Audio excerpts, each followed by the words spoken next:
साथियों, जय हिंद जय भीम। इस वीडियो क्लास में जानेंगे हम भारत के न्यायवादी के बारे में। किसके बारे में? भारत के न्यायवादी के बारे में। जो आप देखते हैं, जो किसान बिल पास होता है या जो सीसी लागू आता है, जो किसान आंदोलन हुआ था, जो किसान बिल पास हुआ था, उसके पीछे किसका हाथ होता है? तो महान्यायवादी का हाथ होता है। और जो महान्यायवादी होता है वो भारत सरकार का प्रथम विधिक क्या होता है? प्रथम विधिक सलाहकार होता है। क्या होता है? प्रथम विधिक सलाहकार। और प्रथम विधिक क्या होता है? अधिकारी होता है। कौन होता है? महान्यायवादी। भारत सरकार क्या होता है? प्रथम विधिक सलाहकार होता है। और साथियों, जो हमारे संविधान में किसका, इसकी महान्यायवादी की योग्यता की बात की गई है, लेकिन जो संसद बैठे होते हैं उनकी बात नहीं की गई है कि वो संसद कितने पढ़े लिखे होनी चाहिए। वो क्या जनता द्वारा चुना जाना चाहिए। और 10 लाख जनसंख्या पर क्या चुना जाता है? एक संसद चुना जाता है। कितनी? 10 लाख जनसंख्या की क्या होता है? एक आवाज़। 10 लाख जनसंख्या की क्या होता है? संसद आवाज़ होता है। तो वो कैसे होता है? निर्वाचित होता है। मगर जो हमारा महान्यायवादी होता है वो निर्वाचित ना होकर क्या होता है? प्रधानमंत्री की सलाह पर राष्ट्रपति नियुक्त करता है। अगर प्रधानमंत्री हटाना चाहे तो राष्ट्रपति के द्वारा उसको हटाया जाता है। किसके द्वारा? राष्ट्रपति के द्वारा हटाया जाता है। किसकी? प्रधानमंत्री की सलाह पर। और महान्यायवादी की नियुक्ति प्रधानमंत्री की सलाह पर कौन करता है? राष्ट्रपति करता है। तो जो हमारा महान्यायवादी होता है वो उसकी योग्यता है कि सुप्रीम कोर्ट के जज के बराबर होती है। जो महान्यायवादी की योग्यता किसके बराबर होती है? सुप्रीम कोर्ट के जज के बराबर होती है। आज सुप्रीम कोर्ट के जज के लिए क्या होना चाहिए? 10 साल क्या रहो एडवोकेट वकील रहो, या 5 साल क्या रहो हाई कोर्ट का न्यायाधीश रहो। यही तो है ना? तो जो महान्यायवादी होता है, तो महान्यायवादी क्या फिर आता है और ये केस कहाँ का लड़ सकता है? तो ये केंद्र सरकार का केस लड़ता है। कोई मान लो कोई केस कर दे केंद्र सरकार पे, किसान बिल पास हुआ था तो उस पर कोई केस कर दे, ऐसे जो किसान आंदोलन हुआ था केंद्र सरकार पे केस किया था, तो वह संसद का केस कौन लड़ता है? तो महान्यायवादी ही संसद का केस लड़ता है। और हाँ, अगर आपसे पूछा जाए कि महान्यायवादी संसद का केस लड़ता है और वह किसका केस लड़ता है, तो वह जनता का केस भी कौन लड़ सकता है? महान्यायवादी जनता का वह केस लड़ सकता है। इसीलिए इसका वेतन क्या है? निश्चित नहीं होता है। वह जो वेतन भत्ते होते हैं वो वेतन नहीं दिया जाता है, भत्ते दी जाती है। उसको बहुत सारी सुविधाएं दी जाती हैं, गाड़ी दी जाती है, बंगला दिया जाता है, सिक्योरिटी गार्ड दिया जाता है और बहुत सारी सुविधा दी जाती है, मगर उसको वेतन नहीं दिया जाता है। वेतन किसके द्वारा दिया जाता है? तो राष्ट्रपति कुछ जो देता है वो अपने द्वारा वेतन देता है। वह वेतन परमानेंट वेतन नहीं होता है। महान्यायवादी को वेतन नहीं दिया जाता है। और दूसरी बात यह है कि राष्ट्रपति की सलाह पर क्या करता है?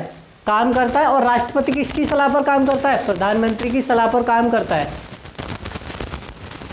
और उसके बाद ही कहाँ का केस लगता है? तो सुप्रीम कोर्ट। ये कहाँ का केस लड़ता है? सुप्रीम कोर्ट, हाई कोर्ट और डिस्ट्रिक्ट कोर्ट। कहाँ का केस लड़ सकता है? तो महान्यायवादी, attorney general, supreme court, high court और डिस्ट्रिक्ट कोर्ट। फिर जो महाधिवक्ता होता है, सॉलिसिटर जनरल, ये कहाँ केस लड़ सकता है? आपके हाई कोर्ट और डिस्ट्रिक्ट कोर्ट। और आपका अपर महाधिवक्ता ये कहाँ लड़ सकता है आपके? तो ये डिस्ट्रिक्ट कोर्ट में केस लड़ता है। मान लो किसी ने केंद्र सरकार के ऊपर मतलब जिला न्यायालय में केस कर दिया, तो वहाँ पर कौन?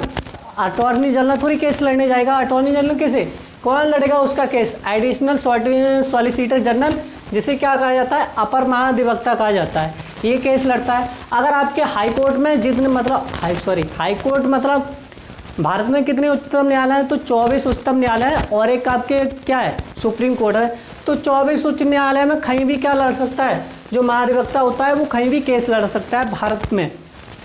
और अगर केंद्र सरकार में केस कौन लड़ता है? तो केंद्र में जो सुप्रीम कोर्ट में, केंद्र मतलब एक ही बात होती है, केंद्र या सुप्रीम कोर्ट।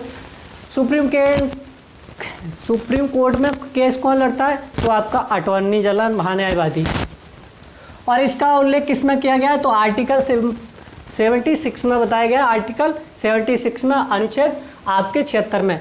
तो भारत सरकार का महान्यायवादी क्या होता है? भारत सरकार का विधिक मामलों का सलाहकार होता है और वह सहायता देता है। जो आप देखते हैं, जो किसान बिल पास हुआ था या जो आपके सीसीए लागू हुआ था, ये किसके द्वारा हुआ था?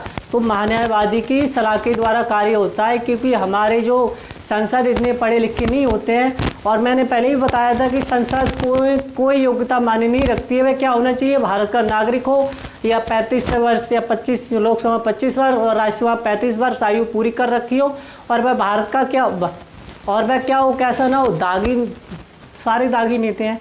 और वह क्या होना चाहिए, वह निर्वाचित सदस्य होना चाहिए। कैसा, चुनाव जीता हुआ, मतलब निर्वाचित सदस्य होता है, जीता हुआ वही तो होता है ना। वैसे ही बिना निर्वाचन के थोड़ी संसद में बैठ जाएगी जाके। और ये क्या होता है, प्रथम भारत सरकार का प्रथम विधिक अधिकारी होता है। विधिक मतलब प्रथम विधि अधिकारी होता है कौन, महान्यायवादी। उसके बाद इसकी क्या क्या योग्यता होती है, तो क्वालिफिकेशन, भारत सरकार का नागरिक हो, वह सुप्रीम कोर्ट के जज के बराबर इसकी योग्यता होती है। क्या, महान्यायवादी की योग्यता किसके बराबर होती है, सुप्रीम कोर्ट के जज के बराबर होती है। और फिर राष्ट्रपति की निगाह में न्यायिक मामलों का क्या योग्य व्यक्ति हो, राष्ट्रपति की निगाह में न्यायिक मामलों का योग्य व्यक्ति हो। वह मान लो कोई सुप्रीम कोर्ट का जज भी नहीं रहा है या कुछ भी, जैसे आपके के वेणुगोपाल, ये क्या है, सुप्रीम कोर्ट के जज तो थे नहीं, मगर क्या है, न्यायिक मामलों के क्या है सलाहकार है। क्या थे वो, सलाहकार थे वो, उनके लिए बना दिया। तो के वेणुगोपाल क्या है, हमारे क्या है, महान्यायवादी हैं। 30 जून संध्या 17 से लेकर अब तक है। और अगर कोई केंद्र सरकार पर केस करता है तो वह कौन लड़ता है, तो मैंने आपको बताया था कौन केस लड़ता है, तो हमारा महान्यायवादी केंद्र सरकार का केस लड़ता है, और वह आम जनता का केस भी लड़ता है। इसीलिए उसका जो आपका जो वेतन होता है वो वेतन नहीं होता है, उसको वेतन भत्ता मिलता है। अगर मैं केस लड़ूँ, मान लो कोई मेरे ऊपर केस कर दे, अरे ये गलत पढ़ाते हैं, ये है वो, कोई शब्द गलत निकल जाए, तो मैं अगर महान्यायवादी से कहूँ कि हम मेरा केस लड़ दे, जो आपकी फीस है वो हम दे देंगे, तो वो मेरा भी केस लड़ सकता है, आम जनता का भी केस लड़ता है कौन, महान्यायवादी। और उसका कार्यकाल टेन्योर क्या होता है, प्रसाद पर्यंत होता है। तो मैंने आपको बता दिया प्रसाद पर्यंत क्या होता है। प्रधानमंत्री की सलाह पर क्या करता है, राष्ट्रपति महान्यायवादी को नियुक्त करता है, और प्रधानमंत्री की सलाह पर राष्ट्रपति क्या कर सकता है, महान्यायवादी को हटा देता है। वह क्या कर सकता है, राष्ट्रपति को त्यागपत्र भी दे सकता है, और राष्ट्रपति द्वारा निर्धारित करता है। तो मैंने आपको बता दिया। और नियुक्ति कौन करता है, तो राष्ट्रपति क्या करता है, उसकी नियुक्ति करता है प्रधानमंत्री की सलाह पर। फिर कार्य एवं शक्तियाँ क्या है, तो अनुच्छेद 88 में बताया गया है, संसद में आर्टिकल 88 में बताया गया है, संसद लोकसभा और राज्यसभा में क्या ले सकता है, भाग लेता है।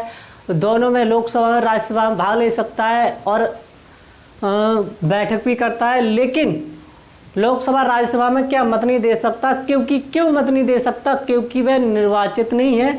वह क्या है, नियुक्ति की गई है किसके द्वारा, प्रधानमंत्री की सलाह पर राष्ट्रपति के द्वारा। फिर आर्टिकल 165 एडवोकेट जनरल, जिसे एजी कहा जाता है, और आपके अटॉर्नी जनरल किसके लिए काम करता है, केंद्र सरकार के लिए काम करता है। ऐसे ही राज्य सरकार के लिए कौन काम करता है, आपका एडवोकेट जनरल काम करता है, और ये किसकी सलाह पर कार्य करता है, तो राज्यपाल की सलाह पर कार्य करता है। और अगर मुख्यमंत्री चाहे तो वो किसकी सलाह पर काम करता है, राज्यपाल की सलाह पर काम करता है। किसकी सलाह पर, राज्यपाल की सलाह पर काम करता है। मुख्यमंत्री चाहे तो राज्यपाल की सलाह से किसे हटवा सकता है, किसे, एडवोकेट जनरल के लिए। फिर आपके प्रथम महान्यायवादी कौन रहे थे, तो MC सीतलवाड़ थे। कौन थे, MC सीतलवाड़ थे। ये पंडित जवाहरलाल नेहरू के सलाहकार थे। और पंडित जवाहरलाल नेहरू का जो कार्यकाल रहा था कम लगभग 17 साल रहा था, 16 साल 256 दिन का लगभग कार्यकाल रहा था। और इनका जो कार्यकाल रहा था वो समय रहा था, कितना रहा था, 12 साल तक ये क्या रहे, महान्यायवादी रहे थे। फिर आपके 14वें महान्यायवादी कौन थे, मुकर्रर कौन थे, और प्रधानमंत्री की सलाह पर इन्हें हटा दिया गया था। किन्हें, प्रधानमंत्री की सलाह पर राष्ट्रपति के द्वारा हटा दिया गया। और 15वें जो महान्यायवादी बने हैं, कौन बने हैं, तो के वेणुगोपाल। कौन, के वेणुगोपाल। और ये कब बने, तो 30 जून संध्या 17 से लेके अब तक क्या है, भारत के महान्यायवादी हैं। और जो आपके के वेणुगोपाल है, कौन थे, संवैधानिक विशेषज्ञ और क्या, सीनियर वकील हैं। कौन है, संवैधानिक सलाहकार और सीनियर वकील है, संवैधानिक विशेषज्ञ और सीनियर वकील है। और इन्हें सम्मान भी मिल चुका है, पद्म विभूषण मिला है सन 2002 में, पद्म विभूषण सन 2015 में। और भूटान का संविधान बना था, उसमें क्या थे, ड्राफ्टिंग कमेटी के सदस्य भी हैं। कौन, जो के वेणुगोपाल है, जब भूटान का संविधान बना था तो के वेणुगोपाल भूटान के ड्राफ्टिंग कमेटी के सदस्य रहे हैं।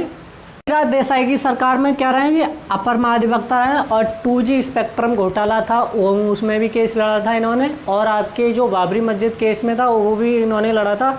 तो साथियों, जितने भी आपके महान्यायवादी से प्रश्न बनते हैं वो आपको कंप्लीट, अब मैंने प्रश्न नहीं कराए हैं मगर आप देख सकते हैं वीडियो के माध्यम से, आप जो आप प्रैक्टिस सेट पेपर लगा सकते हैं। जितने भी आपके महान्यायवादी से क्वेश्चन आते हैं वो 100% सॉल्व हो जाएंगे, ये भी क्वेश्चन आपका बचेगा नहीं। तो साथियों, वीडियो कैसी लगी कमेंट करके ज़रूर बताएं। जय हिंद, जय भीम, जय भारत।